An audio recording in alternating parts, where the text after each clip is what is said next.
Back to my YouTube channel chemistry lovers में आपका बहुत बहुत स्वागत है।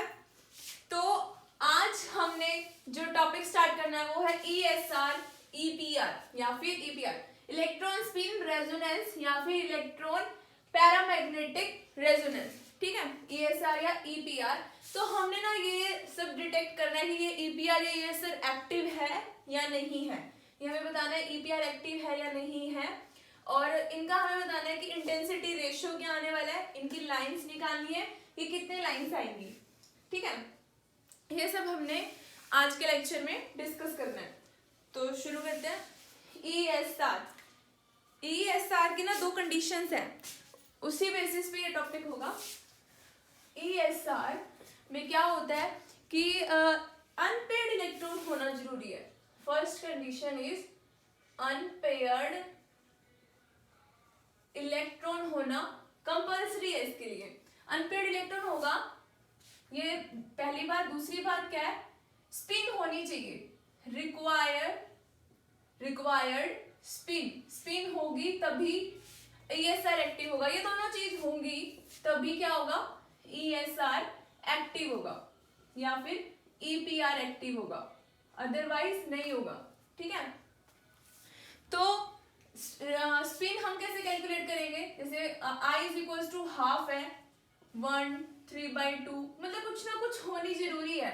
I इक्वल टू 0 नहीं होना चाहिए, ये होंगी तो ठीक है, अदरवाइज हम क्या करेंगे कि EPR इनएक्टिव है अगर 0 है तो। ठीक है, तो इन सभी के केस में हम हाइड्रोजन ले रहे हैं, हाइड्रोजन हाइड्रोजन हाइड्रोजन ही होगा इनमें भी, तो I is equal to half होगा। क्या होगा, I इज इक्वल टू 1/2 होगा। ठीक है, I इज इक्वल टू 1/2। अब देखो इनका बताना है हमने B2O2 और H2 का कि EPR एक्टिव है या नहीं है। तो कैसे करते हैं, देखो सबसे पहले हम H2 लेके चलते हैं। H2 मतलब हाइड्रोजन के पास एक ही होता है ना इलेक्ट्रॉन, मतलब मैं एक बार यहाँ एक हाइड्रोजन यहाँ एक हाइड्रोजन यहाँ, इसके पास क्या है 1 इलेक्ट्रॉन है,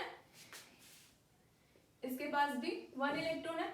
बॉन्डिंग ऑर्बिटल यहाँ पे क्या होगा, एंटी बॉन्डिंग ऑर्बिटल होगा। इतना ऊपर दिख रहा होगा या नहीं पता नहीं। तो इसके पास क्या है, एंटी बॉन्डिंग ऑर्बिटल, ये बॉन्डिंग ऑर्बिटल। तो यहाँ क्या होगा, दोनों इलेक्ट्रॉन बॉन्डिंग में आ जाएंगे। बॉन्डिंग में आ गए तो ये क्या है, EPR इनएक्टिव हो गया। क्यों EPR इनएक्टिव क्यों हो गया, बिकॉज ये क्या है, पेयर्ड है ना, इलेक्ट्रॉन्स पेयर्ड फॉर्म में है। पेयर्ड फॉर्म में तो ये क्या हो जाएगा, EPR इनएक्टिव हो जाएगा। हमने पहली कंडीशन कही थी कि इलेक्ट्रॉन अनपेयर्ड होना चाहिए, तो ये तो पेयर्ड हो गया। तो हम क्या बोलेंगे, ये H2 इज EPR इनएक्टिव।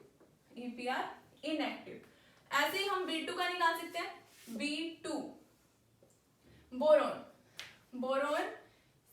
एक बार मैं सिर्फ बोरोन ले रही हूँ, 2 बोरोन है ना, B2 1s2 2s2 2p 1 होता है, same as it is 1s2 2s2 2p1। ये तो सेम है 1s2 2s2, यहाँ पे है ना 2p1।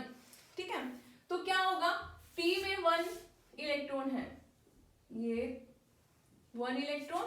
सेम दूसरे बोरोन में भी क्या है, p में 1 इलेक्ट्रॉन है, बॉन्डिंग की बात करें, बॉन्डिंग सेम ऐसे ही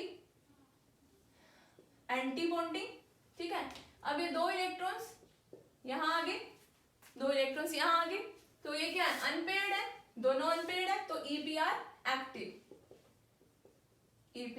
एक्टिव क्योंकि ये क्या है, अनपेयर्ड। क्या है, ये अनपेयर्ड है, इसलिए क्या है, EPR एक्टिव है। तो ये क्या आ गया हमारा, B2 EPR एक्टिव आ गया।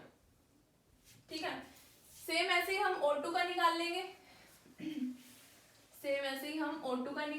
1s2 2s, ये तुम करना, ये आप करना घर से, ये आपका होमवर्क। ठीक है, EPR एक्टिव बताना है और EPR इनएक्टिव बताना है कि O2 क्या है। सेम ऐसे ही करना है, कुछ भी चेंज नहीं करना है, ऐसे ही करना है। अब हमने आगे देखो, जैसे आपने NMR पढ़ा था, NMR में हम क्या लेते थे, डेल्टा वैल्यूज लेते थे, है ना। तो इसमें क्या लेते हैं, G वैल्यूज। इसमें क्या लेते हैं, G वैल्यू। जैसे हम उसमें ड्रॉ करते थे ऐसे कोई पीक आती थी, ऐसे पीक आती थी, शार्प आती थी ना, शार्प पीक आती थी ये हम जब एनएमआर लेते थे। लेकिन इसमें क्या होता है, ऐसे ब्रॉड पीक आती है, ऐसे ब्रॉड पीक आती है, ऐसे ब्रॉड पीक आती है। आई वर्सेस जी ग्राफ जब मैं प्लॉट करूंगी तो ऐसे ब्रॉड पीक आती है, अगर मैं सिंगलेट की बात कर रही हूँ तो, ठीक है। ये ब्रॉड पीक क्यों आती है यहाँ पे, इसका क्या रीजन है ब्रॉड पीक आने का, पता है क्या होता है, आपने ये फॉर्मूला देखा होगा, delta W dot delta time is equals to constant, is equals to constant. इसका क्या मतलब है, delta W is inversely proportional to delta T, ठीक है। Whereas W क्या बता रहा है, विड्थ बताता है, T बताता है रिलैक्सेशन टाइम। इसके केस में क्या होता है, हमारा रिलैक्सेशन टाइम कम होता है, क्या होता है, कम होता है, यहाँ मैं हिंदी में लिख लूं, कम होता है। इसका मतलब विड्थ क्या होगी, ज्यादा, विड्थ क्या होगी, ज्यादा होगी, मतलब वो कम समय ही रुकता है, क्या, इलेक्ट्रॉन, जब हम ट्रांजिशन वगैरह दिखाते हैं तब, ठीक है। तो इसकी वजह से क्या होता है, विड्थ ज्यादा आती है, तो विड्थ ज्यादा आती है, हम क्या करते हैं, इसका डेरिवेटिव कर देते हैं, इसका डेरिवेटिव करूंगी, यहां दिखाती हूँ, इसका डेरिवेटिव करूंगी आई का, डेल्टा आई बाय आई जी, तो क्या होगा, शार्प पीक आ जाएगी, क्या आ जाएगी, शार्प पीक आ जाएगी, इसलिए हम इसका डेरिवेटिव लेते हैं, ठीक है। ये हुई बात हमारी जी वैल्यू की, ईएसआर में हम क्या लेते हैं, जी वैल्यू। जैसे उसमें एनएमआर में जे होता था कपलिंग कांस्टेंट, जे होता था हमारा कपलिंग कांस्टेंट, यहाँ पे क्या होता है, ए होता है hyperfine, hyperfine splitting constant, hyperfine splitting constant. यहाँ पे क्या होता है, ए होता है, यहाँ पे जे होता था ना, यहाँ पे ए होता है, ठीक है। और क्या, हाँ, जैसे कि मैंने H2 लिया, H2 तो हमारा इनएक्टिव है ना, ESR इनएक्टिव है, इसको एक्टिव करने के लिए क्या करूंगी, जहां तो इसमें से एक इलेक्ट्रॉन निकाल दूंगी या इसमें एक इलेक्ट्रॉन ऐड कर देंगे, एड ऑन कर देंगे ना, तो क्या होगा, यहाँ पे बन जाएगा रेडिकल कटाइन, यहाँ पे क्या बन जाएगा, रेडिकल कटाइन, यहाँ क्या बन जाएगा, रेडिकल अनाइन, रेडिकल कटाइन मतलब ऐसे, रेडिकल अनाइन मतलब ऐसे, ठीक है, मतलब ये बन जाएगा। तो मतलब अब ये क्या हो गए, कटाइन और अनाइन से, मतलब ये इनएक्टिव था, मतलब यहाँ पे सारे दोनों इलेक्ट्रॉन इसके पेयर्ड फॉर्म में थे, मैंने एक इलेक्ट्रॉन निकाल दिया, अब यहाँ पे अनपेयर्ड फॉर्म में, यहाँ पे भी क्या, अनपेयर्ड फॉर्म में, ठीक है। अब यहाँ पे आप एक फॉर्मूला देखोगे, 2ni plus 1, 2ni plus 1 formula होता है, जिसमें हम ना n न्यूक्लियस मतलब नंबर ऑफ एटम, जैसे कि यहाँ पे 2 है तो n क्या होगा, 2 होगा। यहाँ I स्टैंड्स फॉर स्पिन होता है, जिस भी न्यूक्लियस को हम ले रहे हैं उसी का स्पिन होगा, ठीक है, उसी का स्पिन होगा। जैसे हाइड्रोजन का हाफ होता है, हाइड्रोजन का हाफ होता है, तो हम इसी का ही निकाल लेते हैं, H2 रेडिकल कटाइन का, n is what 2 and I is what 1/2 plus 1, ठीक है, 2 से 2 हो गया, कितना हो गया 3, कितना आ गया 3, ठीक है।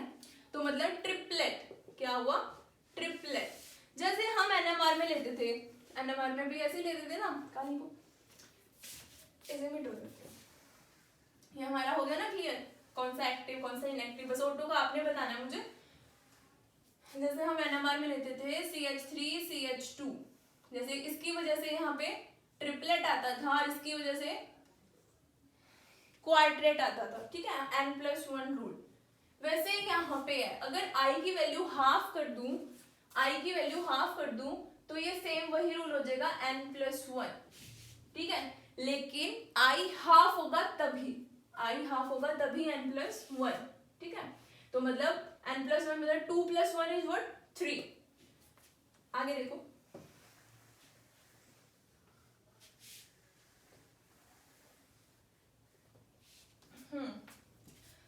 तो ये हो गया हमारा CH3 रेडिकल, CH3 रेडिकल।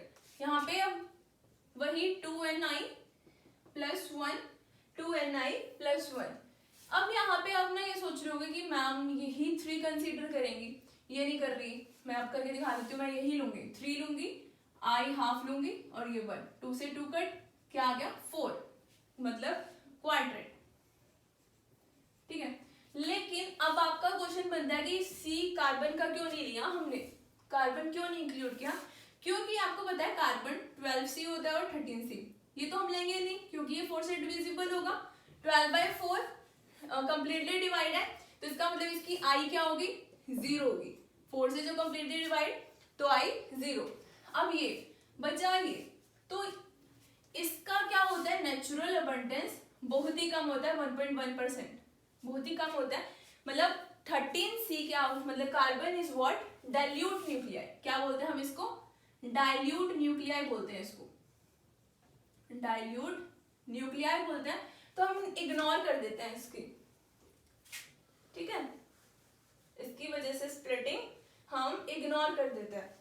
तो यही कंसीडर करेंगे हाइड्रोजन, क्योंकि 100% होता है अबंडेंस में, इस वजह से इसका कंसीडर करते हैं। 2ni+1, i is what, half, तो क्या आ जाएगा क्वाड्रेट।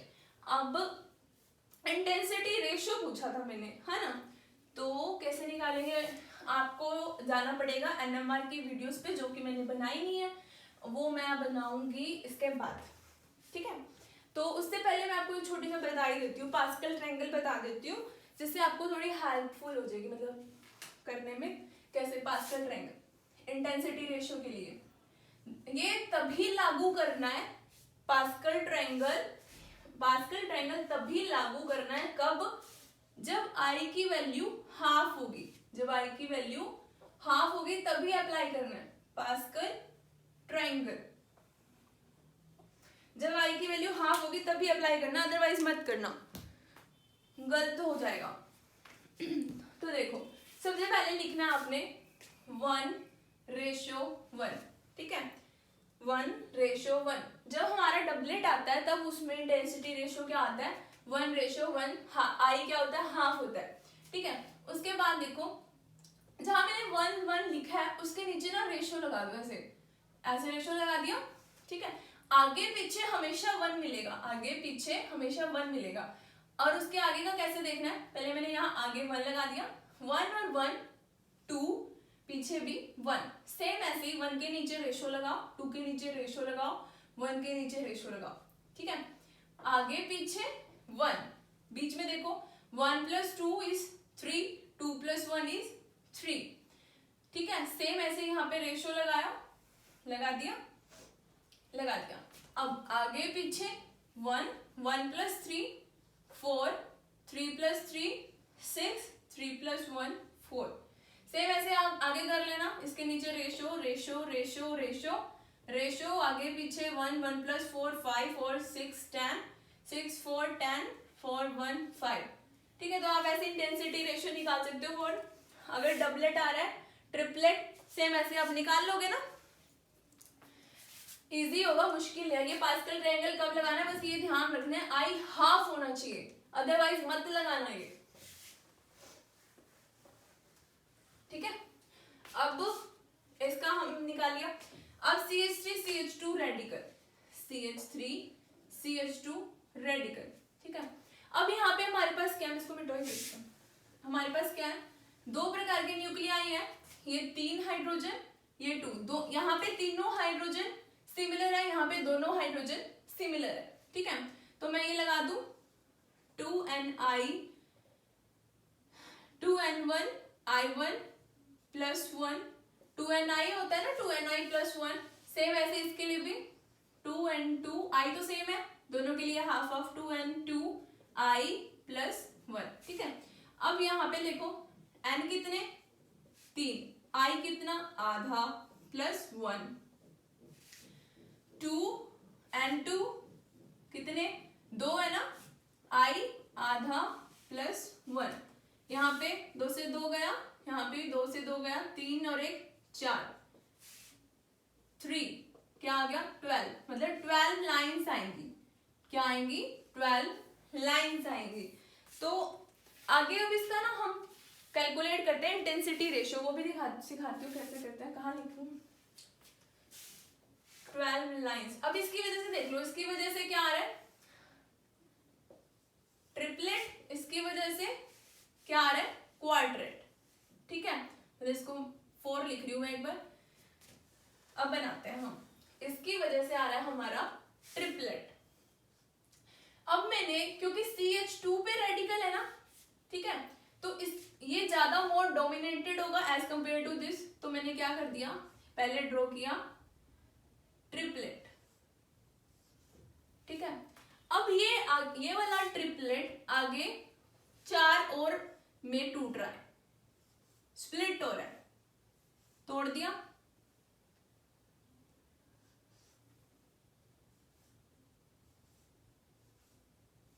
तोड़ दिया, सेम ऐसे ही।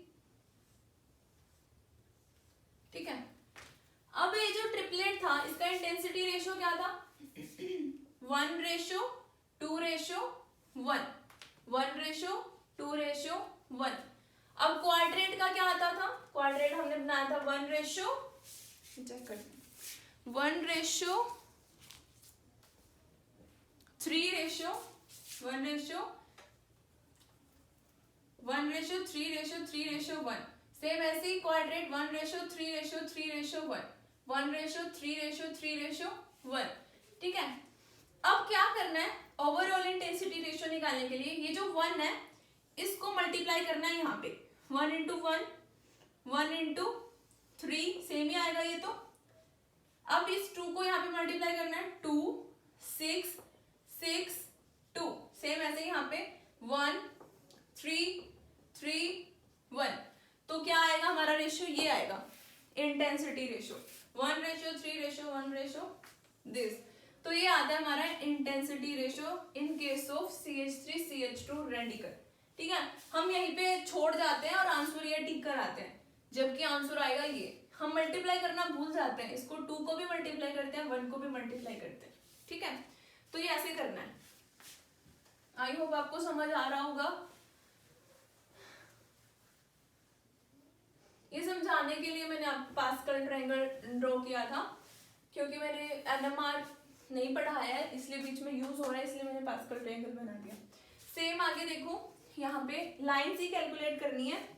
लाइन कैलकुलेट करने के लिए हम फॉर्मूला क्या होता है, 2ni+1, 2ni+1, 2ni+1।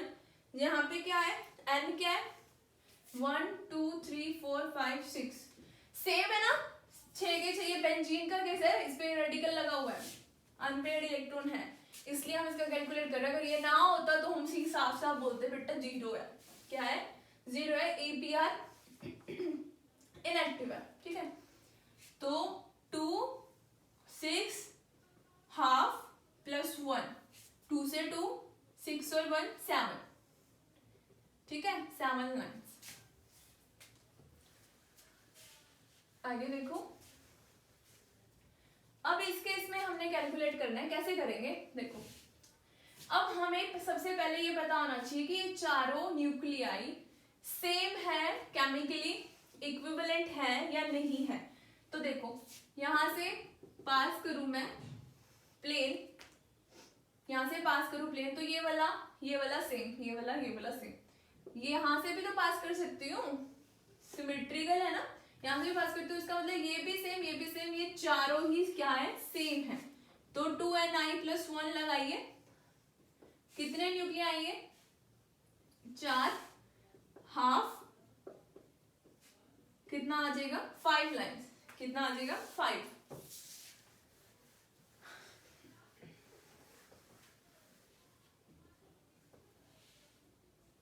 अब देखो यहाँ पे, अब यहाँ पे भी ये देखो प्लेन ऑफ सिमेट्री, यहाँ से है ना प्लेन ऑफ सिमेट्री, सेम यहाँ से भी है प्लेन ऑफ सिमेट्री, सेम यहाँ से भी प्लेन ऑफ सिमेट्री है। तो इसका मतलब ये वाला हाइड्रोजन सेम है, ये वाला हाइड्रोजन सेम है इससे। अब देखो ये भी तो प्लेन ऑफ सिमेट्री है, इसका मतलब ये दोनों भी क्या है, सेम है, ये दोनों भी क्या है, सेम है। ठीक है, ये इसको मैं ए नाम दे दूं क्योंकि ये चारों सेम है। अब देखो यहाँ पे ये हाइड्रोजन और ये वाला हाइड्रोजन सेम है, HB सेम ये एच बी है तो ये भी क्या होगा, एच बी होगा ना, क्योंकि यहाँ पे बीच में भी क्या है, प्लेन ऑफ सिमेट्री है। तो मतलब यहाँ पे कितने न्यूक्लियाई हो गए, 2, तो 2 लगा दो, 2n1 i+1 और दूसरा 2n2 i+1, तो एक के लिए 2, यहाँ पे भी क्या है 2 लगा दोगे ना, n की जगह बस 2 पुट करना है, मतलब यहाँ 2 गुना आधा बटा 1 आधा +1 2 प्लस मल्टीप्लाई 2 मल्टीप्लाई हाफ +1 3 कितना आ गया, 9 लाइन्स आ जाएगी। कितनी आ जाएंगी, 9 लाइन्स आ जाएंगी इसके केस में। अब देखो इसमें, अब यहाँ पे भी क्या है, प्लेन ऑफ सिमेट्री है, यहाँ से प्लेन ऑफ सिमेट्री है, और यहाँ से भी तो है प्लेन ऑफ सिमेट्री, यहाँ से भी है, यहाँ से भी है प्लेन ऑफ सिमेट्री, मतलब ये एच ए है तो ये भी एच ए होगा, ये एच ए तो ये भी क्या होगा, एच ए होगा, ये भी एच ए होगा, ठीक है। ये एच बी है तो ये भी एच बी होगा, सेम ये भी एच बी होगा और ये भी एच बी होगा, ठीक है। ये यहाँ पे भी तो हाइड्रोजन है, ये मत भूलना, ये एच सी होगा। तो यहाँ पे क्या 3 न्यूक्लियाई है, 3 न्यूक्लियाई है, 2n1 i+1 2n2 i+1 2n3 i+1, तो 2 इंटू कितने कितने, ये कितने हैं, एच ए की बात करें तो 4, हाफ +1 2n2, ये भी 4 है, हाफ +1 सेम आगे n3 ये 2 है, एच सी जो है वो 2 है ना, हाफ +1, तो कर लो इसको 5 3 कितना आ जाएगा, 75 5 5 25 25 ये 75, 5 5 से 25 25 3 से 75 लाइन्स, ठीक है।